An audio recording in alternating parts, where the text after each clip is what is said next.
ഇന്ത്യയിലെ എത്ര ഭാഷകളെ ഹിന്ദി വിഴുങ്ങിയിട്ടുണ്ടെന്നറിയാമോ? മൈഥിലി, അവധി, ബ്രിജ്, ഗഡ്വാളി, കുമയോണി, മാർവാടി, മാൾവി, ഛത്തീസ്ഗഡി, സന്താളി തുടങ്ങി 25 ഭാഷകൾ. യുപിയും ബീഹാറും ഒന്നും ഹിന്ദി ഹൃദയഭൂമിയല്ല. അവരുടെ യഥാർത്ഥ ഭാഷകൾ എന്നേ കാലഹരണപ്പെട്ടു. ഹിന്ദി അധിനിവേശത്തിൽ നിന്ന് രക്ഷ നേടാൻ നിലനിൽപ്പിനായി ചക്രശ്വാസം വലിക്കുകയാണ് ചില ഭാഷകൾ.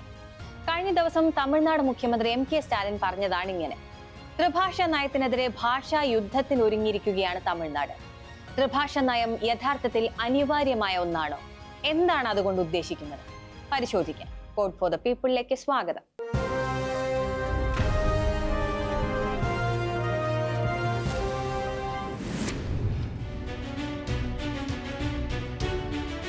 സ്വതന്ത്ര ഇന്ത്യയിലെ മൂന്നാമത്തെ വിദ്യാഭ്യാസ നയമാണ് 2020 ദേശീയ വിദ്യാഭ്യാസ നയം.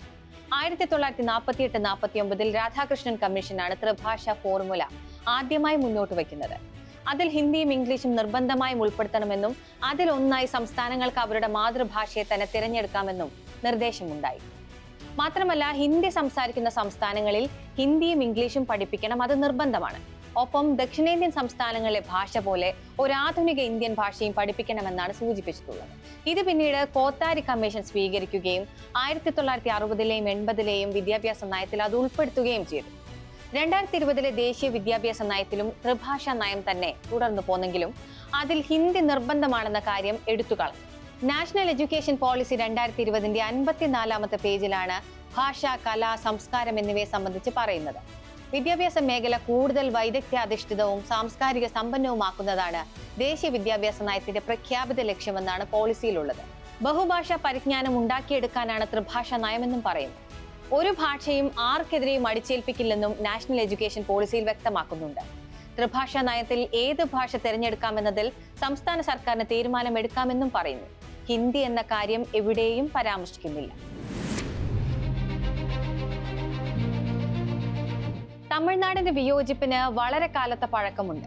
1937 സി രാജഗോപാലാചാരി മദ്രാസ് പ്രസിഡൻസിയുടെ പ്രധാനമന്ത്രിയായിരുന്ന കാലത്ത് സർക്കാർ സെക്കൻഡറി സ്കൂളുകളിൽ ഹിന്ദി നിർബന്ധ വിഷയമാക്കാൻ നിർദ്ദേശിച്ചു. ജസ്റ്റിസ് പാർട്ടി അന്ന് അതിനെ ശക്തമായി എതിർത്തു. പ്രക്ഷോഭത്തിൽ പങ്കെടുത്ത തല്ലമുത്തു, നടരാജൻ എന്നീ യുവാക്കൾ രക്തസാക്ഷിത്വം വരിച്ചു.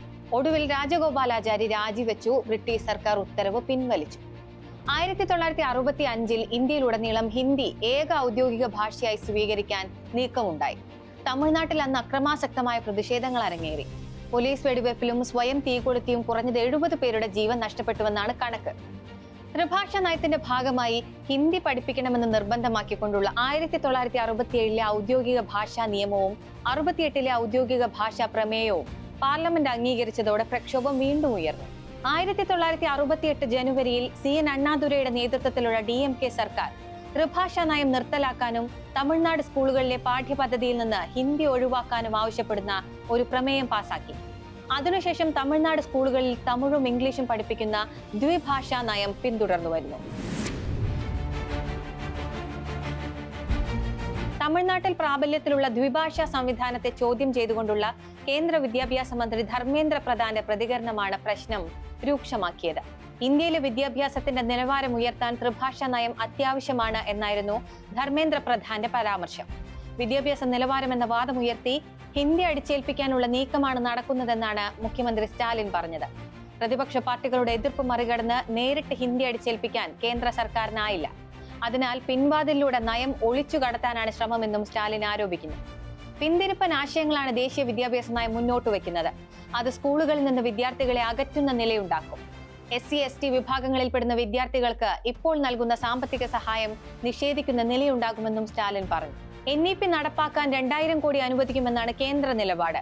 എന്നാൽ 10,000 കോടി അനുവദിച്ചാലും NEP നടപ്പാക്കാൻ തയ്യാറല്ലെന്നാണ് സ്റ്റാലിന്റെ നിലപാട്. തമിഴ്നാടിനെ 2000 വർഷം പിന്നോട്ടടിക്കുന്ന നയങ്ങളാണ് NEP ശുപാർശ ചെയ്യുന്നതെന്നും സ്റ്റാലിൻ ആരോപിക്കുന്നു. തമിഴ്നാടിന്റെ വിയോജിപ്പിന് പിന്നാലെ തമിഴ്നാട്, തെലങ്കാന, ബംഗാൾ സംസ്ഥാനങ്ങളും NEPക്കെതിരെ രംഗത്തെത്തിയിട്ടുണ്ട്. സംസ്ഥാനത്ത് തെലുങ്ക് നിർബന്ധമാക്കി തെലങ്കാനയും പഞ്ചാബി നിർബന്ധമാക്കി പഞ്ചാബ് സർക്കാരും രംഗത്തെത്തിയിട്ടുണ്ട്. എല്ലാ ബോർഡുകളിലും തെലുങ്ക് നിർബന്ധമാക്കിക്കൊണ്ട് തെലങ്കാന സർക്കാർ ഉത്തരവും പുറപ്പെടുവിച്ചിട്ടുണ്ട്. സ്റ്റാലിനും ഉദയനിധിക്കും പുറമെ VCK നേതാവും നടനുമായ വിജയും ത്രിഭാഷാ നയത്തിനെതിരെ രൂക്ഷ വിമർശനമാണ് നടത്തിയത്. ഹിന്ദിയെ വ്യാപിപ്പിക്കാനുള്ള BJP ശ്രമങ്ങൾ ശക്തമാണെന്നത് വസ്തുതയാണ്. 2019 കേന്ദ്ര ബജറ്റിൽ നിന്ന് 50 കോടി രൂപയാണ് ഹിന്ദി സംസാര ഭാഷ അല്ലാത്ത ഇടങ്ങളിൽ ഹിന്ദി അധ്യാപകരെ നിയമിക്കുന്നതിനായി കേന്ദ്ര സർക്കാർ ചിലവിട്ടത്. NEP-ക്കെതിരെ തമിഴ്നാടിന്റെ നാനാഭാഗത്തും പ്രതിഷേധം കനക്കുകയാണ്. റെയിൽവേ സ്റ്റേഷൻ ബോർഡുകളിലും ATM കൗണ്ടറുകളിലും ഹിന്ദിയിൽ എഴുതിയിരിക്കുന്ന വാക്കുകൾ പ്രതിഷേധ സൂചകമായി മായ്ച്ചു കളയുന്നു. ഇക്കഴിഞ്ഞ ദിവസം തമിഴ്നാടിന്റെ അവകാശങ്ങൾ സംരക്ഷിക്കാൻ ഓരോരുത്തരും മുന്നോട്ട് വരണമെന്ന് വീഡിയോ സന്ദേശത്തിലൂടെ സ്റ്റാലിൻ ആഹ്വാനവും ചെയ്തു.